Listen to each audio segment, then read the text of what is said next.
and where are you coming from today? Hi, I'm actually not from America. I'm from Europe. I'm from Malta. Oh, Oh, awesome. wow. Are you currently there too? I live in Malta. What time zone are you? How are you awake right now?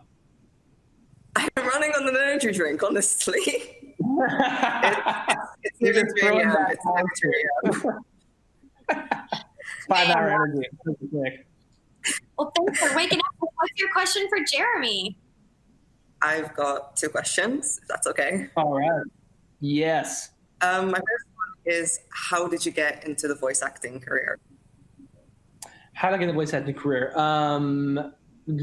Short. Well, not short answer. There's no really way to say the short. Actually, I started out when I was about let's say 6 years old. I think 5 or 6, but probably like closer to 6 years old.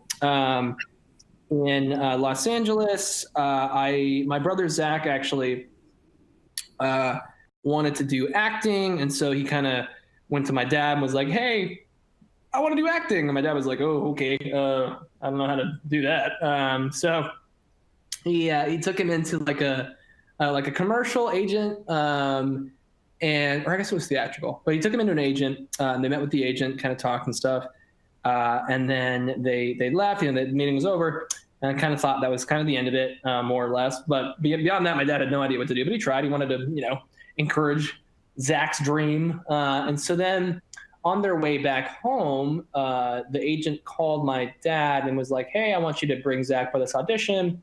And they weren't even signed with this agent at this point, but he's like, "Okay." So he takes Zach to this audition, and it's for a movie called Charlie's Angels 2. What a throwback.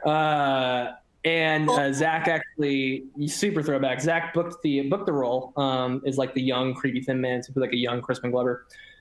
Long story.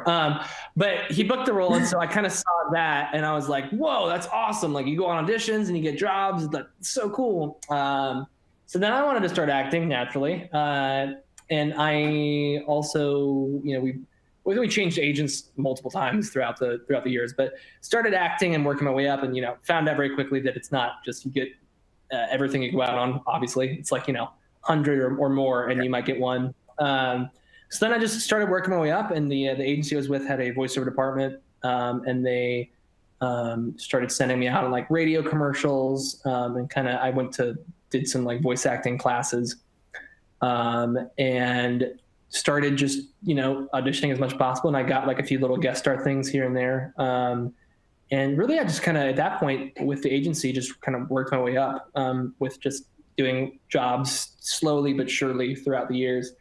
So not the most exciting, I guess, but that's what I did at least, and it was one of those things where a lot of people at least my age weren't doing voice acting because it's not something you think of at that age, I think, or most people, especially at that point in time. I think nowadays it's more prevalent. People understand what it is a lot better. But it was like you never thought about voice acting as like a job, I guess. It was just kind of like you just think of like, oh, it's just that cartoon. So once I started doing it, I don't think there wasn't like at that time, maybe as much competition or whatever. And I was good at it. And so I started booking a lot, and me and my brother, we do like accents pretty well at times. And so I would book jobs where they needed somebody in LA to do like, say, like a British accent or like a French accent. For instance, I did a little voice in the first, not personally one, I did a voice in the Team America movie. Actually, when I was like 8 years old, maybe. I played like the little French boy who like runs along in the beginning singing Farajaka. Fun fact, I've still to this day never seen that film because I was 8 when I did my little part, and that's the only part that I saw. But yeah, so long story short, I just kind of worked my way up and through. Yeah.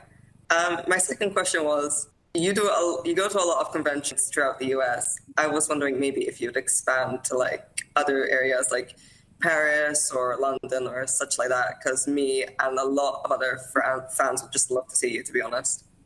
Oh, thank you so much. Yeah, I've done a couple in Europe. I've done London, I think maybe twice now, and I think once was last year, or the year before that.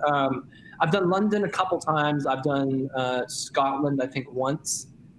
I did one last year in Germany, and then one in Brussels, I think, like Belgium. I think as far as Europe goes for this year, it's not official yet, but I'm potentially going to be doing one in Ireland, in Dublin. All right, yeah.